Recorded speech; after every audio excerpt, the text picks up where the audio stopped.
Hello there and welcome. So, some time ago I did a video on motorways and dual carriageways, and I was thinking recently, having seen various discussions that have taken place either online or in training about joining dual carriageways, and an interesting question has arisen, and I thought we'd look at it in a bit more detail today. Do we need to give way to traffic on the main carriageway legally when we're on the slip road? We can see here we're warned of traffic on a major road because of the road sign there.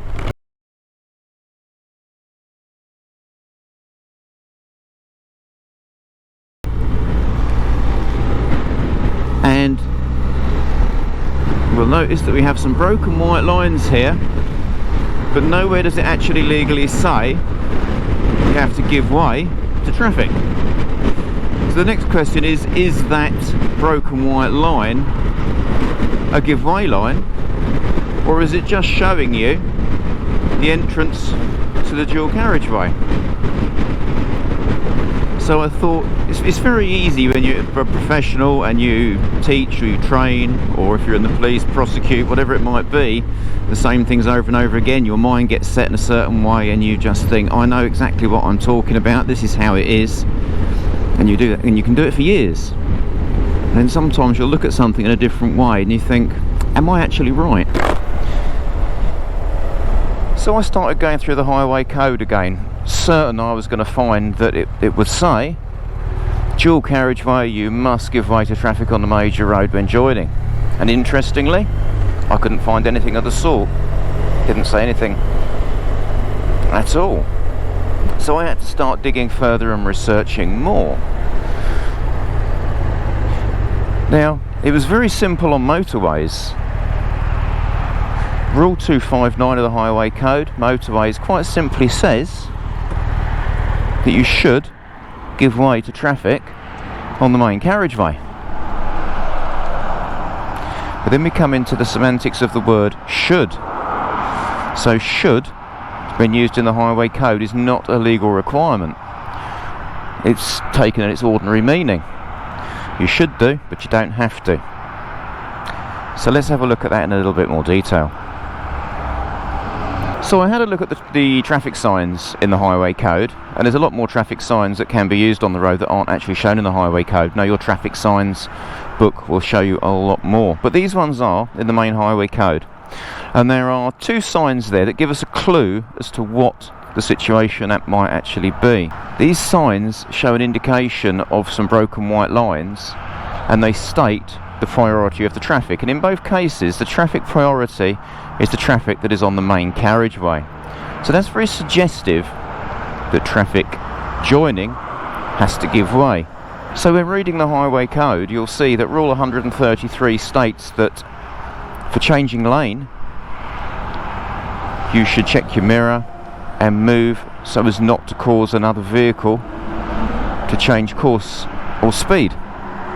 And we know from a test point of view that when you're on test, if you cause another vehicle under any circumstances to change speed or direction, you won't pass your test because you've interfered with another road user. But it doesn't say about joining, it just refers to being on the carriageway.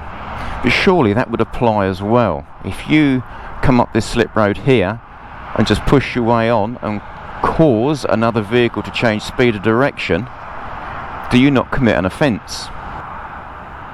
So you might not cause an offence under any regulations to do with the dual carriageway specifically, but it's very likely to be an offence under Section 3 of the Road Traffic Act, inconsiderate or careless driving.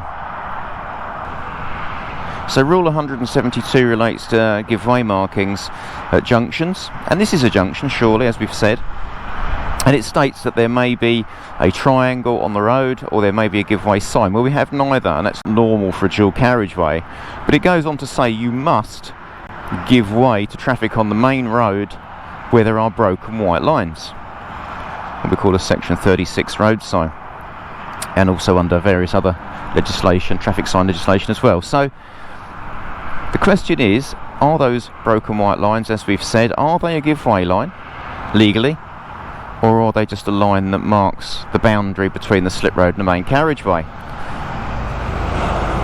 So I continued to read the highway code, and I can't find anything that is obvious that says that that is a legal requirement. So I needed to dig a little bit further. So I looked up one of the government publications, the Traffic Signs Manual, Chapter 3, Regulatory Signs. Well, give-way markings fall under regulatory signs, and I started reading through there.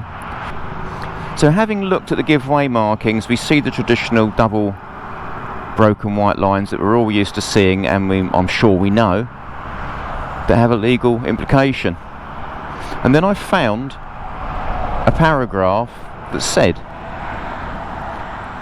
Diagram 1003A, which is the traditional, if you like, double give-way markings, should not be used on high-speed dual carriageway roads where traffic either joins from a slip road, brackets, at a grade separated junction, or there is a merging taper.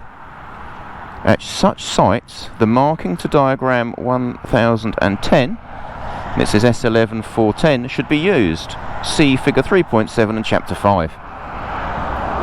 So that for me was confirmation as much as I could get that those broken white lines there mean give way legally. Because why else would it be included in the Traffic Signs Regulations Manual for the construction and marking of roads if it was not a legal requirement? Why would they say don't use the normal double broken white lines, use these? And you can see, to get that inference about the definition of those lines, we've had to dig quite deep, which is something that most road users are just not going to bother to do. So with that in mind, how many road users do know the law? It's very frequent that I see road users just push their way onto the dual carriageway without any regard for traffic on the main carriageway. And we know that it's a nice courtesy, if you are in lane 1 of a dual carriageway, that you'll move to lane 2 and let traffic join if it's possible. That's just nice, really. And from a motorcyclist point of view, not only is it nice, it's very sensible self-defence, because if someone does barge out into the main carriageway, you're not going to get struck by them. Which means you do have to plan early that you've actually got a gap in lane 2. And we do know that if there's loads of traffic coming down, you can't possibly change lane, because then you would, if you forced yourself into lane 2, commit an offence of at least careless driving. So when you're on the main slip road, you should be sensible enough not to force yourself onto the main carriageway. You should be patient, look for a gap and merge so that you don't inconvenience another road user. Now that seems to be common sense and courtesy.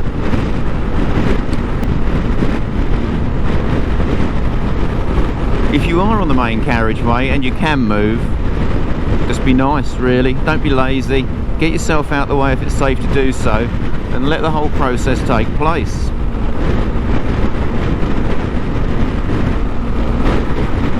It cuts down on the risk that you're going to put yourself to if you always ride defensively. It's very similar, isn't it, here? You know, we've got a warning that a lane 2 closure is in 600 yards. We had the 800 warning there a moment ago. And when there's traffic, you should be merging in turn rather than just holding your position and trying to block people out of lane 2. You know, 2 lanes has to go into 1. It's very quiet traffic today. We're not going to have to do that at all. It's going to sort itself out.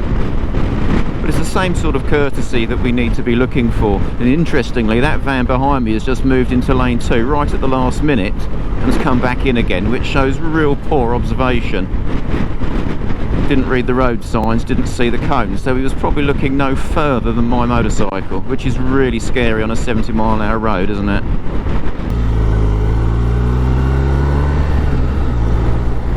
Okay, so we're just going to join the dual carriageway, and we can see some cones there. Lane 2 closure. So lots of traffic, so I'm not going to just go pushing down there and force this traffic out the way. I'm going to go nice and slowly. Those lines mean give way, and I'm only going to join when I can join safely without affecting anybody else. And the fact that that lane 2 closure is in place doesn't make any difference to that process. But you will sometimes notice that where they have closed lanes like this, Contractors will sometimes actually put a temporary giveaway junction in place and will actually sign it as such to stop the traffic from just coming round and pushing themselves on. So this slip road here is actually quite short, so I need to keep my speed low, look for the gap, and then build my speed up as appropriate, because I've not got much of a run there to get on with it. And time again I've seen people just literally push themselves and force other traffic to move out the way. See here, this is quite a dangerous junction because it's a traditional giveaway, absolutely no ambiguity there about who has priority, because it's using the traditional markings that we all know. Clearly says giveaway.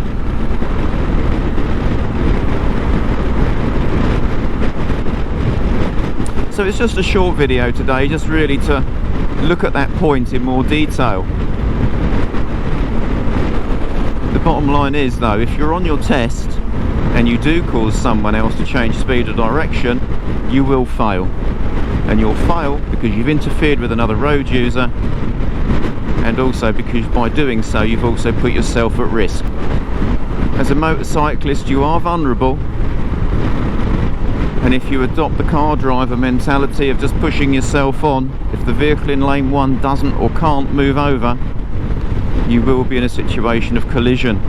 Similarly, if you're the vehicle on the main carriageway, don't just hold your position. Do expect the worst and be prepared to adjust positional speed as necessary to compensate for other people not doing what they perhaps should. Defensive riding is always the best strategy to keep yourself safe. As any collision is bad news, but a high-speed collision, of course, would be disastrous. So until next time, ride safe and take care.